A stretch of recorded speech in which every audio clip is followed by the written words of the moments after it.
Hello दोस्तों, कैसे हैं आप सबका स्वागत है हमारे यूट्यूब चैनल दे तो दोस्तों में। तो चलिए आज आप लोगों को हम बताने वाले हैं क्लास 10th का मैथ प्रश्नावली 1.2 का प्रश्न जो है 3 नंबर। तो चलिए देखिएगा, प्रश्न आपसे कह रहे हैं कि अभाज्य गुणनखंड विधि द्वारा निम्नलिखित के HCF और LCM ज्ञात कीजिए। ठीक है, अभाज्य।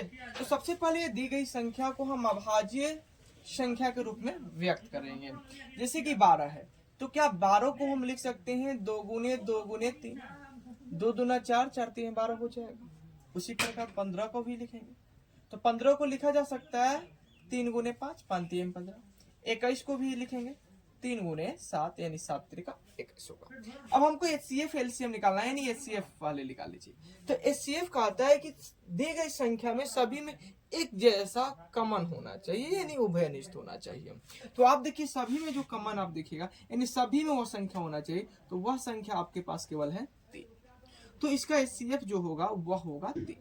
अब कह रहे हैं कि HCF के साथ आप LCM भी निकालिए, LCM भी निकालिए। तो LCM निकालने के लिए जो HCF होता है उसे पहले लिख लीजिए। HCF कितना है? 3 है। उसके बाद जितनी भी संख्या बची हुई है उसको गुना कर दीजिए। अब देखिए यहाँ पे 2 2 बचा है, यानी 2 गुने 2। उसके बाद आप देखिए यहाँ पे एक 5 बचा है और एक 7 बचा है, तो 5 को भी गुना करेंगे और 7 को भी गुना करेंगे। गुना कर लीजिए। 3 दूना 6, 6 दूना 12, 12 25 7, और 6 के पहाड़ा आप 7 बार पढ़िएगा तो 42 होता है, यानी 42 और 7 का एक 0 था, यानी 420 हुआ। यह जो हुआ आपका पहला प्रश्न बन गया, जिसमें HCF आया 3 और LCM जो आया वह 420। चलिए आप देखिएगा इसका 2 नंबर प्रश्न। अब से 2 नंबर प्रश्न में भी हमको HCF और LCM ही निकालना है। तो सबसे पहले इसे हम अभाज्य गुणनखंड के रूप में व्यक्त करेंगे। तो क्या हम 17 को लिख सकते हैं 17 गुने 1, क्योंकि 17 में 1 से गुना कीजिएगा कुछ भी फर्क नहीं पड़ेगा, 17 ही होगा, क्योंकि 17 को हम तोड़ भी नहीं सकते हैं।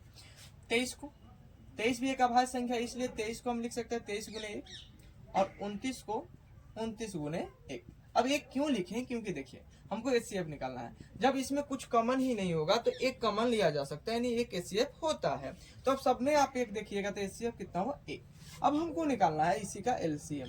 तो LCM निकालने के लिए जब कुछ कॉमन ही नहीं है तो जो भी संख्या दिया गया उसमें गुना कर लीजिए, यानी 17 में गुना करना है 23 से, या गुना 29, यानी 17 23 और 29 में आप गुना कीजिएगा तो आपके पास आएगा 11 3 39, 11,339 होगा, जो कि आपका आंसर हुआ HCF 1 और LCM जो आया 11,339 का स्क्रीन। तो चलिए आप अब देखिएगा 3 का 3 नंबर प्रश्न।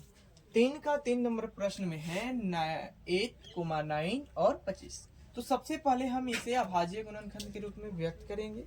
तो 8 को क्या हम लिख सकते हैं 2 गुने 2 गुने 2, क्योंकि 2 दूना 4, 4 दूना 8 होगा।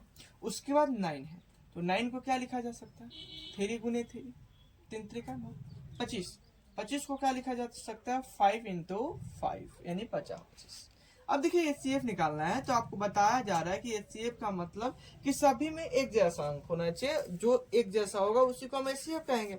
आप इसमें देखिए कि कुछ भी HCF नहीं है, तो अभी इससे पहले वाले में बताया गया कि जब कुछ भी ना हो तो हम HCF कितना ले लेते हैं 1 ले लेते हैं, क्योंकि इन सब में हम 1 से गुना कर सकते हैं। अब 1 से गुना करेंगे तो 1 आ गया HCF।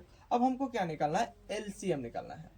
जब कुछ भी कॉमन नहीं है तो LCM क्या होगा कि सब में गुना कर लीजिए, सब में आपस में क्या कर लीजिए गुना, यानी 8 गुने 9 गुने 25। इस सब में गुना कीजिएगा तो 9 8 72 होता है, 72 के पार आप 25 बार पढ़िएगा तो 1800 होता है।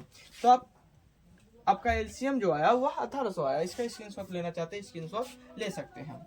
तो आशा करते हैं आप लोगों को यह वीडियो बहुत अच्छा लगा होगा। वीडियो अच्छा लगा होगा तो वीडियो को लाइक कीजिएगा, शेयर कीजिएगा, और आप हमारे चैनल पर पहली बार आए होंगे तो चैनल को सब्सक्राइब और बेल आइकन को प्रेस करना नहीं भूलिएगा।